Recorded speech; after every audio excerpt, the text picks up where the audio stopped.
Thank you for watching the Department of Labor and Industry's Earn Sick and Safe Time presentation.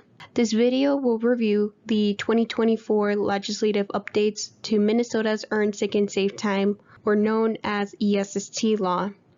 The video is informational only and only applies to Minnesota's ESST law. It is not a source of law or legal advice. You can find more information about Minnesota's ESST law at sickleave.mn.gov. Let's start off by quickly reviewing basic information about ESST. Earned Sick and Safe Time is paid leave that employers are required to provide to their Minnesota employees. This requirement began January 1st, 2024.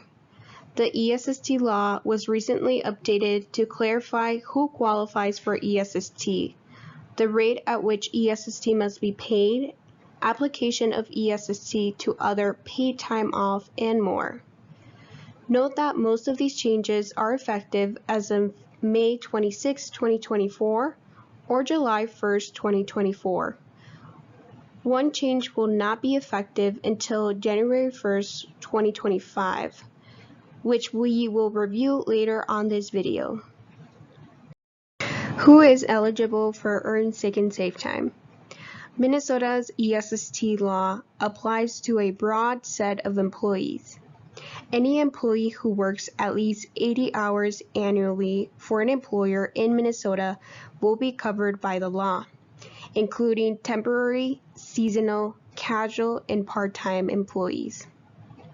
The 2024 legislature made the following changes to ESST eligibility. It clarified that employees who are anticipated to work at least 80 hours in a year for an employer in Minnesota are covered by ESST law. And ESST is no longer required to be provided to following employee types: volunteer or paid on-call firefighters or volunteer ambulance attendants, paid on-call ambulance service personnel, elected officials and individuals appointed to fill vacancies in elected offices, individuals employed by a farmer, family farm, or family farm corporation who work for 28 days or less for a year in Minnesota. And certain family caregivers can waive ESST so that funds are returned to the participant's budget. As a result of the ESST law changes, employees can use available ESST hours to make funeral arrangements, attend to a funeral service or memorial, or address financial or legal matters that arise after the death of a family member. This is in addition to current eligible uses for ESST as written in Minnesota Statute 181.9447 and listed on sickleave.mn.gov. Employers now have flexibility in how they inform employees about ESST hours available and used during the last pay period was created. Earning statements or paychecks are no longer the sole means of providing this information. Instead, employers can choose a reasonable system for providing this information at the end of each pay period.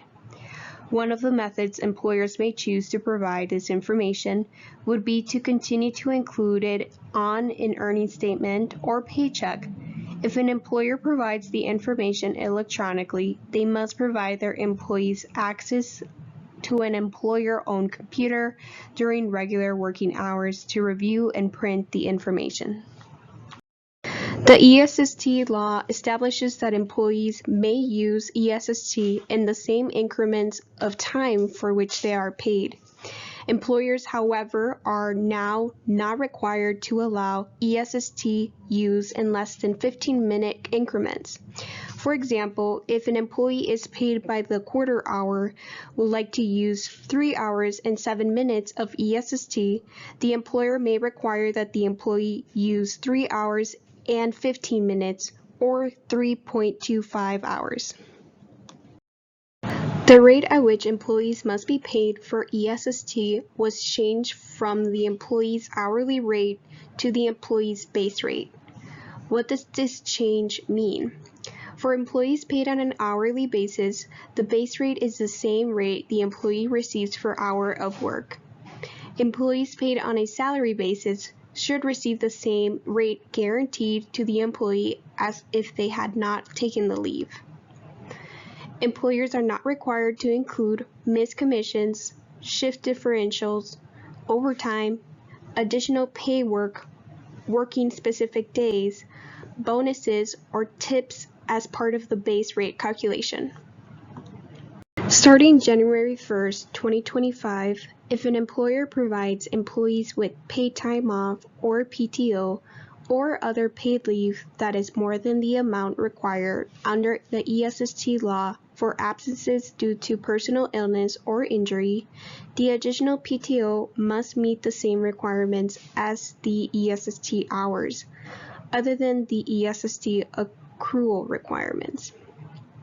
For example, if an employee receives 50 hours of PTO in addition to the minimum requirement of 48 ESST hours per year, the employer must follow the ESST requirements about notice, documentation, anti-retaliation, replacement workers, and more for the PTO hours in addition to the ESST hours. Employers will still be able to apply notice and documentation requirements that were in effect as of December 31st, 2023, when employees use PTO accrued on or before that date. However, employers cannot require employees to use PTO accrued on or after January 1st, 2024, before using PTO accrued before that date. For example, if an employee has 40 hours of PTO accrued before the 2024 calendar year and 20 hours of ESST accrued up to the date, the employer cannot require the employee to use the 20 hours of ESST before using the PTO accrued in 2023 and past years.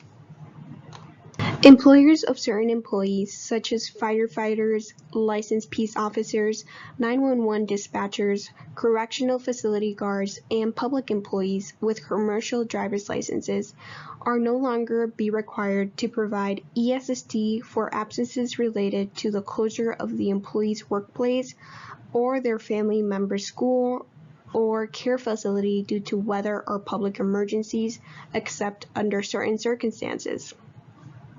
In addition, under the ESST law, employers may request certain documentation from employees when they have used more than 3 consecutive days of ESST.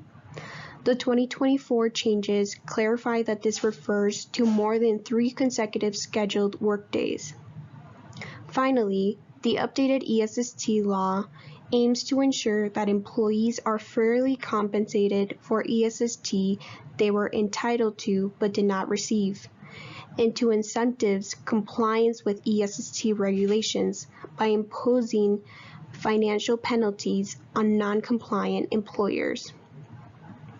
In the event an employer fails to provide or allow ESST use as required, they will be liable to employees for the amount of ESST they should have been provided or could have used, plus an equal amount of liquidated damages.